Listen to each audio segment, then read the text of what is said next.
அனைவருக்கும் வணக்கம். ஆற்காடு பஞ்சாங்கத்தின்படி ரிஷப ராசிக்காரர்களின் வாழ்க்கையில் ஏற்படக்கூடிய மாற்றம் என்ன, ரிஷப ராசிக்காரர்களுக்கு கிடைக்கக்கூடிய நன்மைகள் என்ன, தீமைகள் என்ன, இந்த காலகட்டத்தில் நீங்கள் என்ன செய்யணும் என்ன செய்யக்கூடாது அப்படிங்கிறத பற்றி தான் தெரிஞ்சுக்க போகிறோம். வீடியோ ரொம்பவே பயனுள்ளதாக இருக்கும். வீடியோவை கடைசி வரைக்கும் ஸ்கிப் பண்ணாமல் பாருங்கள்.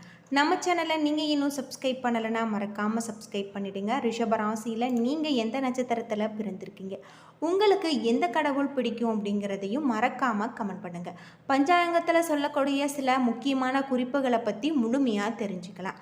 இந்த பராபர வருடத்தின் பஞ்சாங்கத்தில் சில முக்கியமான கணிப்புகளும் இருக்குது. இதை பற்றி முழுமையாக தெரிஞ்சுக்கலாம். வீடியோவை கடைசி வரைக்கும் ஸ்கிப் பண்ணாமல் பாருங்கள்.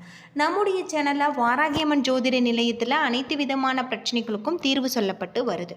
உங்களுடைய ஜாதகத்தில் இருக்கக்கூடிய பிரச்சனைகளுக்கு தீர்வு காண வேணும்னா டிஸ்கிரிப்ஷனில் நம்பர் கொடுத்துருக்கோம். இந்த நம்பருக்கு கால் பண்ணி உங்களுடைய பிரச்சனைகளை சொன்னீங்கன்னா போதும், அதற்கான ஒரு தீர்வு உங்களுக்கு கட்டாயம் கிடைக்கும்.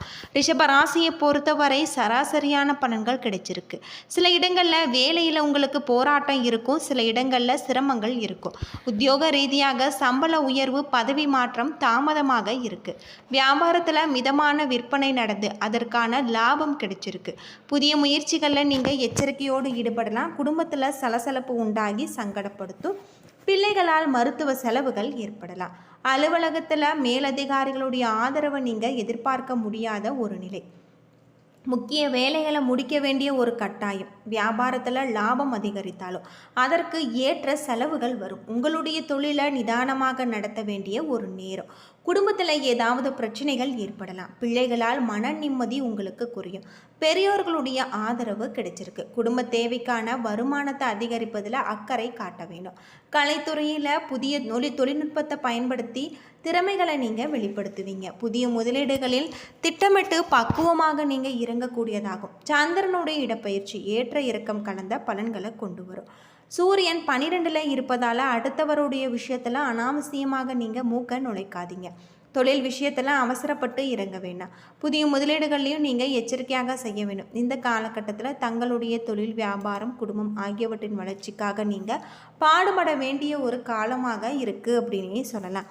இந்த காலகட்டத்தில் புதிய முயற்சிகளையும் தவிர்க்க வேண்டும். வாரத்தின் பிற்பகுதியில் சிலருக்கு எதிர்பாராத தனவரவுக்கு வாய்ப்பு உண்டு. உறவினர்களுடைய வருகையால் சுப நிகழ்ச்சிகள் ஏற்படக்கூடும். திருமண வயதில் இருக்கக்கூடிய பெண் அல்லது பிள்ளைக்கு திருமண முயற்சிகளை நீங்கள் மேற்கொள்ளலாம். பழைய கடன்களை தந்து புதிய கடன்களை ஏற்படுத்தக்கூடிய வாய்ப்பு ஏற்படலாம். உறவினர்கள், நண்பர்கள் மூலம் காரியங்களில் அனுகூலம் உண்டாகும். பிள்ளைகளுடைய வழியில் எதிர்பார்த்த செலவுகள் ஏற்படக்கூடும். வேலைக்கு விண்ணப்பம் செய்திருப்பவர்களுக்கு நல்ல நிறுவனத்தில் வேலை கிடைச்சிருக்கு. வேலையில் இருப்பவர்களுக்கு சலுகைகள் கிடைக்கலாம். சக ஊழியர்கள் தங்களுடைய பணிகளின் தொடர்பாக ஆலோசனை கேட்டு வருவாங்க. வியாபாரத்தில் முக்கிய முடிவுகள் எதையும் இப்பொழுது எடுக்க வேண்டாம். அவசிய முடிவு எடுக்க வேண்டிய ஒரு நிலை ஏற்பட்டால் அனுபவம் மிக்கவர்களுடைய ஆலோசனைகளை கேட்டு நீங்கள் செய்ய வேண்டும். குடும்பத்தை நிர்வகிக்கக்கூடிய பெண்களுக்கு சந்தோஷமும் நிம்மதியும் தரக்கூடிய ஒரு காலம். வேலைக்கு செல்பவர்களுக்கு அலுவலக சூழ்நிலைகள் மகிழ்ச்சி தருவதாக இருக்குது அப்படின்னே சொல்லலாம். இந்த காலகட்டம் தங்களுடைய தொழில், வியாபாரம், குடும்பம் ஆகியவற்றின் வளர்ச்சிக்காக நீங்கள் பாடுபட வேண்டிய ஒரு காலகட்டம் அப்படின்னும் சொல்லப்படுது. 11வது வீட்டில் அமைந்திருக்கக்கூடிய உங்களுக்கு உடல்நலம் சார்ந்த கண்ணோட்டத்தில் உங்களுக்கு சனி அமைந்திருப்பதால் இந்த காலகட்டம் முழுவதுமே உங்களுக்கு நல்ல யோகமான ஒரு நிலை அப்படின்னே சொல்லலாம். அது மட்டும் இல்லாமல் உங்களுக்கு பருவம், இந்த காலகட்ட பருவம் உங்களுக்கு மிகுந்த முக்கியத்துவம் வாய்ந்ததாக அமைஞ்சிருக்கு.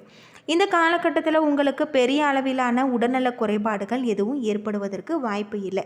என்றாலுமே உங்களுடைய ஆரோக்கியத்தில் பேணி பாதுகாத்து பொருட்டு யோகா மற்றும் உடற்பயிற்சிகளை உங்களுடைய அன்றாட வழக்கத்தில் இணைத்து கொள்வதை நீங்கள் காணலாம். வரவிருக்கக்கூடிய வாரம் உங்களுக்கு புதிய முதலீடுகளை சார்ந்த விஷயங்களை மிக சிறப்பாக அமையவிருக்கிறது. இந்த காலகட்டம் நீங்கள் உங்களுக்கு மேற்கொள்ளக்கூடிய எந்த ஒரு முதலீடுமே எதிர்காலத்திற்கு கணிசமான ஒரு லாபத்தை ஈட்டி தரக்கூடும். அது மட்டும் இல்லாமல் உங்களுக்கு இதற்கான காரணம் என்னவென்றால் உங்களுக்கு கணிசமான லாபத்தை ஈட்டி தரக்கூடியதாகவும் குரு பகவான் 2ஆம் வீட்டில் அமைந்திருப்பதால் உங்களுக்கு இக்கட்டான சூழ்நிலையில் சாதகமான ஒரு நிலையில் அமைந்திருப்பார்.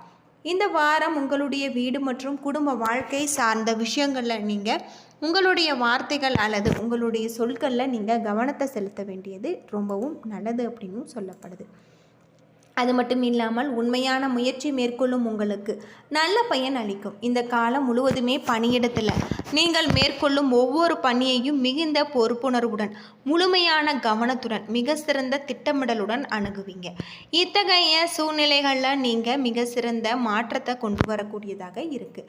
உங்களுக்கு மேலும் உங்களுடைய ராசியை சார்ந்த சிலருக்கு இந்த காலகட்டத்தில் வெளிநாட்டை தளமாக கொண்ட ஒரு நிறுவனத்துடன் இணைந்து பணியாற்றும் அல்லது அந்த நிறுவனத்திற்கு பணியில் சேரக்கூடிய வாய்ப்புகள் கிடைக்கக்கூடும். இந்த காலம் பல மாணவர்கள் தங்களுடைய படிப்பிற்கு ஏற்ற அமைதியான மற்றும் தனிமையான ஒரு இடத்தை தேடுவதில் மிக சிறந்த சிரமங்களை சந்திக்கக்கூடும் அப்படின்னும் சொல்லப்படுது. பொதுவாக ரிஷபராசியை பொறுத்தவரை தங்களுடைய தொழில், வியாபாரம், குடும்பம் ஆகியவற்றின் வளர்ச்சிக்காக பாடுபட வேண்டிய ஒரு காலகட்டமாக இந்த காலகட்டம் சொல்லப்பட்டிருக்கு.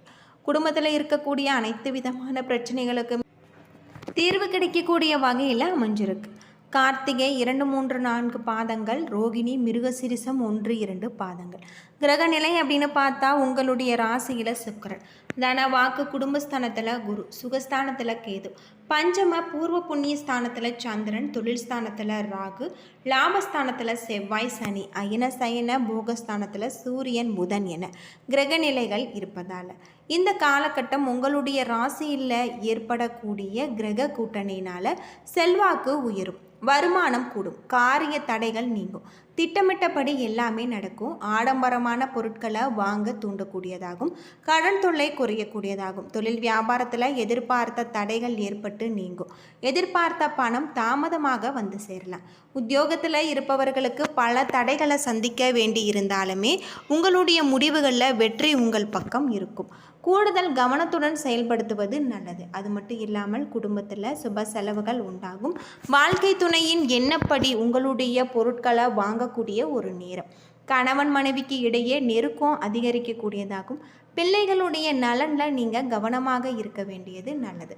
உறவினர்கள், நண்பர்கள் மூலம் தேவையான உதவிகள் உங்களுக்கு கிடைச்சிருக்கு.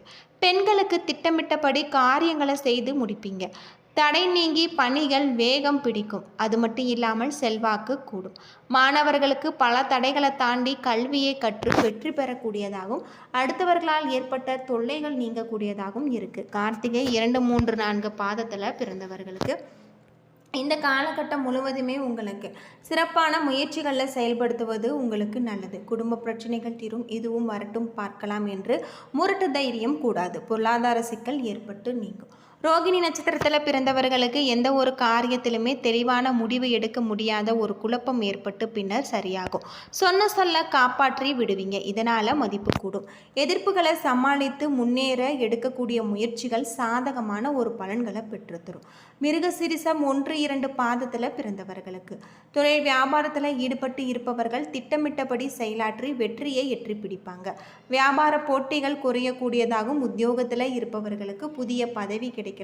சிலருக்கு கூடுதல் பொறுப்புகள் வந்து சேரும். வருமானம் கூடும். ராஜராஜேஸ்வரியை தீபம் ஏற்றி வணங்கவும், சுக்கிர பகவானுக்கு மொச்சை, சுண்டல் நெய்வேத்தியம் செய்து ஏழைகளுக்கு வழங்கினால் உங்களுடைய மனம் மகிழக்கூடிய அளவுக்கு காரியங்கள் நடக்கும்.